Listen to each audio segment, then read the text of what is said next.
So this video, it's Christmas. I'm bored. I want to do some videos. I want to post.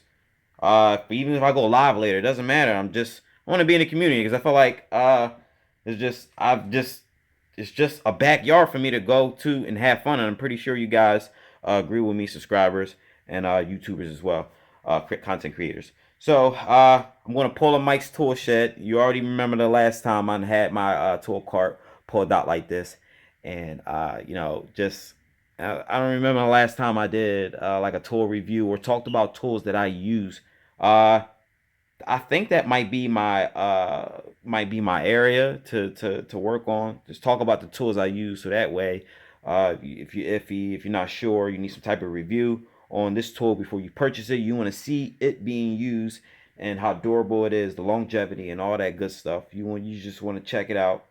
Maybe I got a video out like that, for you to check out. So that's probably gonna be my area to work on. But it will be tool review, but tool reviews, it being used or whatever, or its condition. So pulling the Mike's tool shed. Mike, if you watching this, listen, bro, you probably laughing drinking your beer or whatever with the bowling pin and the ducks on it. I gotta try that beer, but that beer is expensive. I'm pulling to you today. I want to talk about some tools, and just gonna go for it. So pretty much in this video, the title of this video, I don't know how I'm going to title it exactly in details, but I'm just going to be talking about tools you should have in your toolbox. So this is probably going to be the first video of the series I'm going to be starting. And like I said, I'm going to be reviewing tools that I use. So this is mainly, I'm aiming for like students who are new students, or like an apprentice, like a novice level. You're just looking to get into it. You want insight on someone who's experienced, and I think I'm that person for you. Okay, so we're just gonna go into it. If I were you and I was looking for, I needed a tool to make my life a whole lot easier, a tool that's needed in the toolbox, I would get this. If you can see, sorry about the light. This Power Probe, the ultimate testing circuit. Let me read it and what it says right there. The ultimate and circuit testing. So they have different models out. They have ones that come with like bigger packages, more accessories, and I pretty much got like the basic one. This one, I'm going to open it in a second, but this one cost me about maybe $170 or $180. I got that off the Mako guy. Made a few payments. Bam! It was really it wasn't expensive. It was affordable. So you want to get you a Power Probe. Now, I'm going to open up this box. This box is, I like the case because, well, some people like to throw away their case. Me, on the other hand, I keep them. I like my stuff organized when it's in my box. So, and I like my stuff to look fancy. I feel like the case is, hear that? It sounds expensive a little bit. I don't know. Maybe it's just being me. Okay, so I'm going to open it up. Now, mind you, this is used. I've had this Power Probe since 2000 and I think 2000 and oh man, this is bad. I got it in 2014 or 15. I'm not exactly sure, but I had this tool for a few years and it never failed on me. At worst, the circuit breaker for it popped, and all I got to do is push it back in, and I'll talk about that in a second. So let me go ahead and open it. It comes with the handle too. Sorry, I didn't say that. Hard plastic. A lot of little bumps on it or whatever. I think it's really durable. You could throw it. Probably won't get a scratch on it. I'm not sure. Whatever. I don't care. So I'm going to open it. And right here, this yellow label, if you can see, I don't know if you can see good, but it comes with the, it's just warranty label pretty much. And it's letting you know, what's going to happen if you void it. So just read the fine print.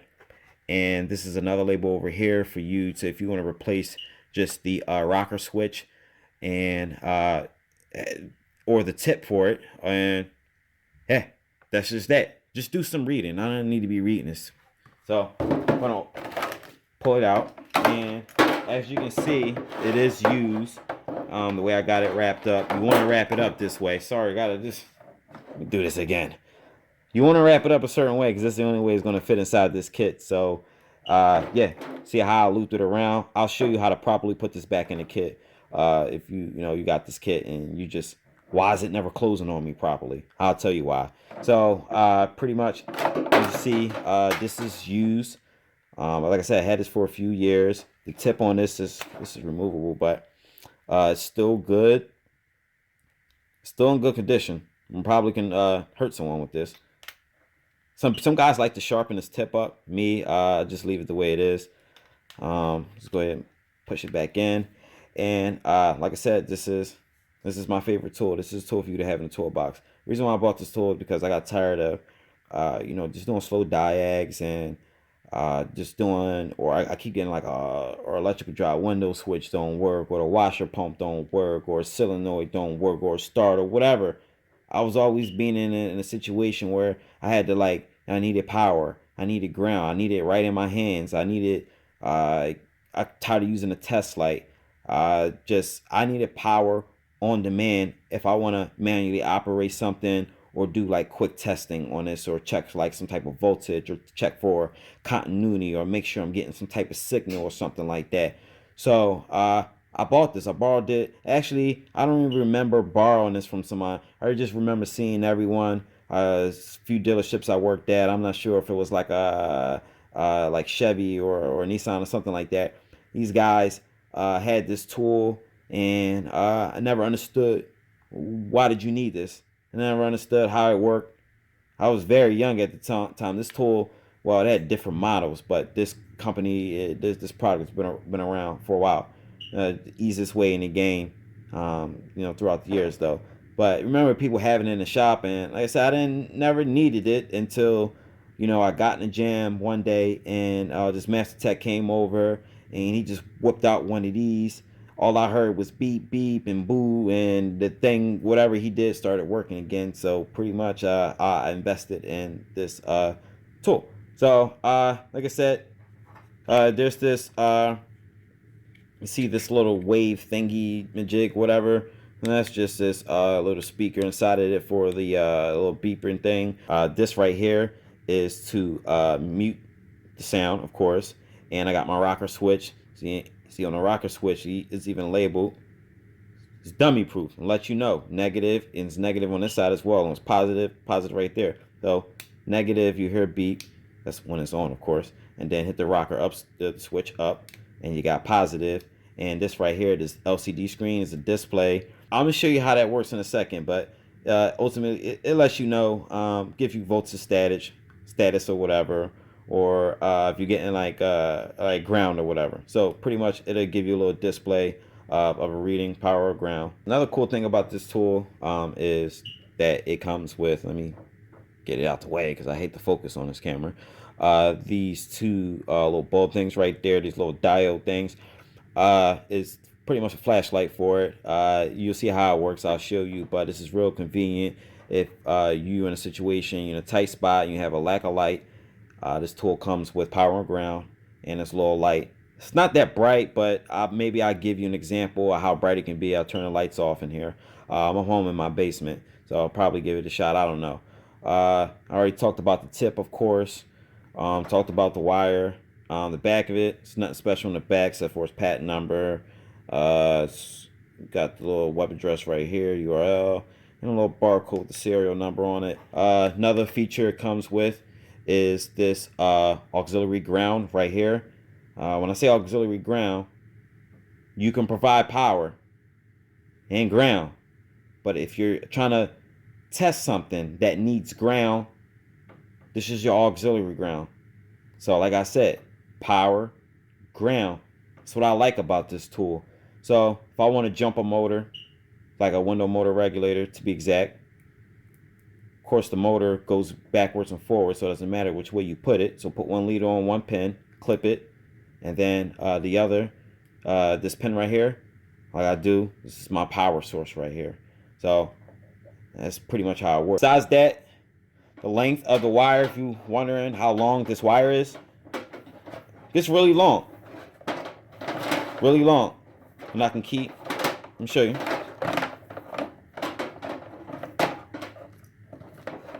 It gets really long as a truck or a car.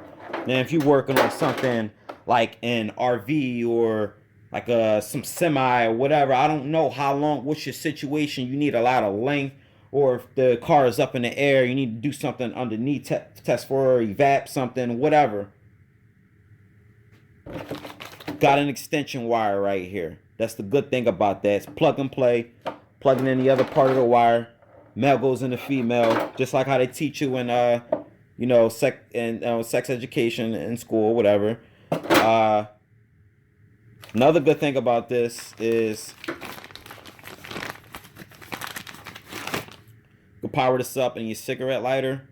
If you want to have quick power like that. We all know how much the cigarette lighter, how much voltage does it provide? You can answer the question yourself. It's common sense. You can get 12 volts from anywhere in the car. All right, whatever. I was going to go outside and demonstrate how the tool works and how could you use it. I mean, ultimately, it's many ways you can use this tool. So it ain't like I can show you one way or two ways or three way. This tool is pretty much universal. That fits your testing technique. You can figure out your style and using it and how you want to use it. I have my own way of using this, but whatever. So I was gonna power it up in the car outside, maybe activate something like an actuator, whatever, test the wire out, whatever, I don't know, test a few. It's windy outside, so I'm gonna do everything in the basement where my tools are. Like I said, I want to pull Mike's tool shed. So got my own power source. Pulled this out of my meter, my voltmeter. Battery went for it about a week ago. Normally, I replace these. This is my second time replacing this in the meter I had, and I've had the meter for almost 10 years now, and it still works. The only thing I ever replaced was the fuse for it and just the battery. So I pulled the battery out. The battery's new. This is gonna be my power source. So I want to show you how the light works, and just show you the LCD screen, and just so you can hear the beeping sounds. And let me see something real quick. I may have something in my drawer. We all got that drawer in our box where we just have all kinds of items in it. Oh, I found a bulb in it. I mean, what is it? 3157. I think it's good. It doesn't feel like it. Basically, imagine you at your battery post. This is how it will work. Don't mind I'm missing a little rubber insulator cover thingy for right here, because one day, I don't know what I did. I had the car up in the air and I yanked at the whole thing, or the cord stretch somehow came out of place, and end up crimping it back on the other side. But in the midst of it, I lost my little rubber boot thingy, so maybe I need to get another one. Probably invest in some electrical tape, but be careful to cover. Make sure you cover this up if yours look like this, because you don't want to ruin anything. You don't want to have no electrical experience. Just take my advice. So you might be that dude with a watch on, and then just testing something, and just the watch on your arms just in the same area, and you accidentally hit this. Use your imagination. So here's my ground.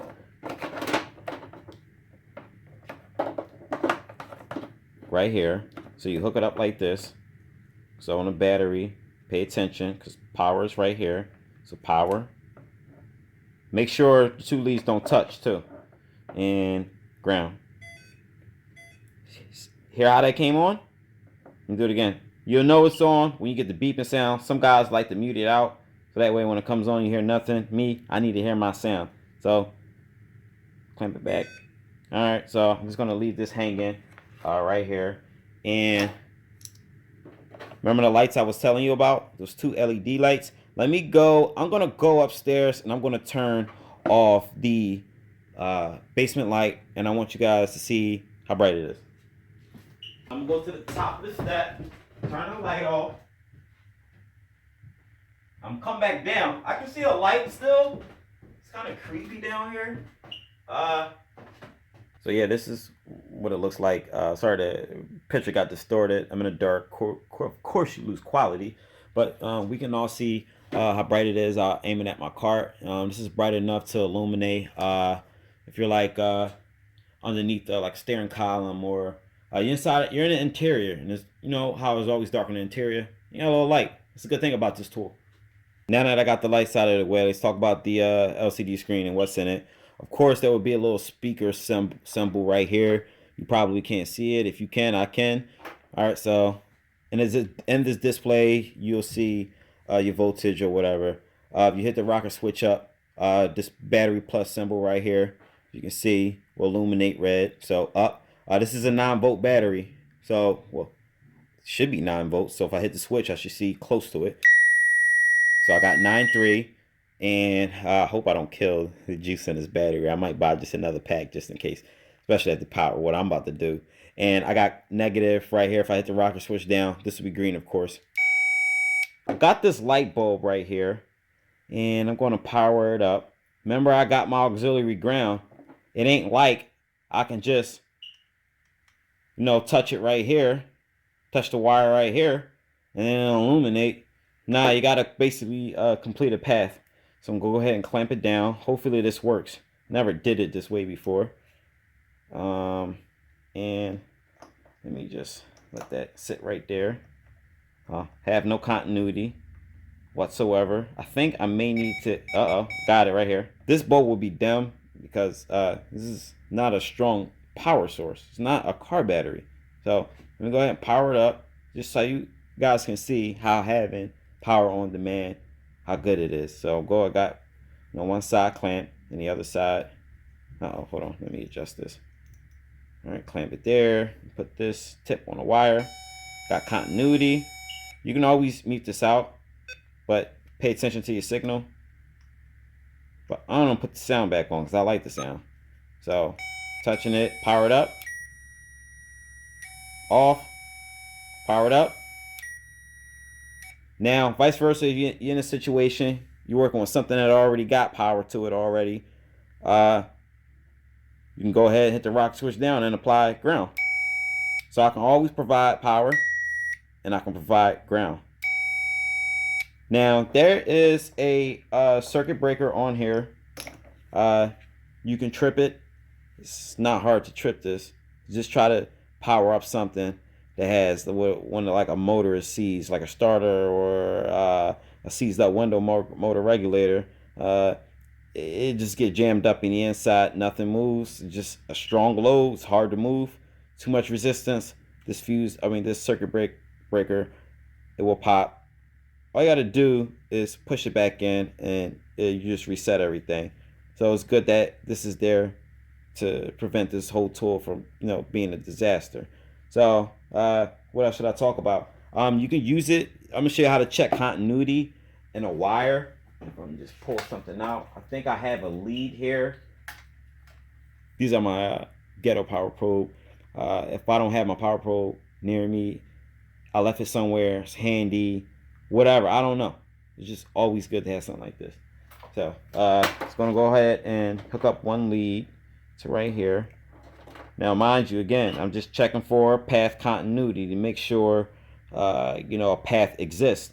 So, got that right there, and other side, don't matter which way, reverse or whatever, you know, put it right there. As soon as I clamped it down, see how this is green? Lets me know that there's path. Now, of course, I won't be an idiot and provide power to it. Common sense, right? Exactly. So, you know, so let me get this, take this off, and yeah, I think there's nothing else to talk about with this tool. So this tool comes in handy. I love this tool. They do have the ones with the color LCD screen. Doesn't make a difference if you want to be that guy to go buy something fancy, or you just get the regular one like me for under $200. You always got power and ground on deck. It's the best thing. That's really what I like about this tool, is power and ground. So that's all I wanted to show you guys. What you should have if you are buying tools, or you're a beginner, you want to get involved in circuits and stuff. This will be the tool for you. I hope this review was okay. I hope I showed you guys how to, you know, Too bad I'm not able to do it in the car. But weather conditions outside it's extremely windy outside on Christmas, so I don't want to go outside and do nothing. But if you go to some of my videos, I think I got a playlist where I've been using this tool. Use that to power up windows. I mean, I use it to power up many things. I use this whenever I'm testing for something. I could use my multimeter. I could use my test light, but I like to use this. It's what I paid for. Available power ground within a switch. Like I said, comes with a light. Got a cool tip. Got auxiliary ground. I got an extension cord. It automatically, well, the cord itself, without you putting the extension on it, it's extreme. It's long. It's longer than your average size full size car, or as long as a truck. You're working on something longer. That's what this is for. Your extension cable. So maybe it's 30 feet. Maybe it's 40. I don't know. It's very, very long. So that's that. My guys, leave the comments. Let me know what you think. Make sure you guys hit the like button. And if you have this tool, you have something similar, you have something better. There's always somebody out there with something better. You got the one with the LCD, the color screen. Let me know your experience with this tool. Let me know why you bought this tool. Let's go for it. I'll put a link in the description where to get it from. Of course, you can get it from simple places like Amazon.com. I'm pretty sure this can be found on eBay. If you don't have access to stuff like that, or whatever, you want to find it on like Craigslist or like OfferUp or something, or Let It Go. I'm pretty sure guys are out there selling their tools. Pretty sure somebody in the tool community might got one of these for sale. All it takes is just you open up your mouth and just asking. So Leekautorepair. Make sure you guys hit that like button and drop a comment.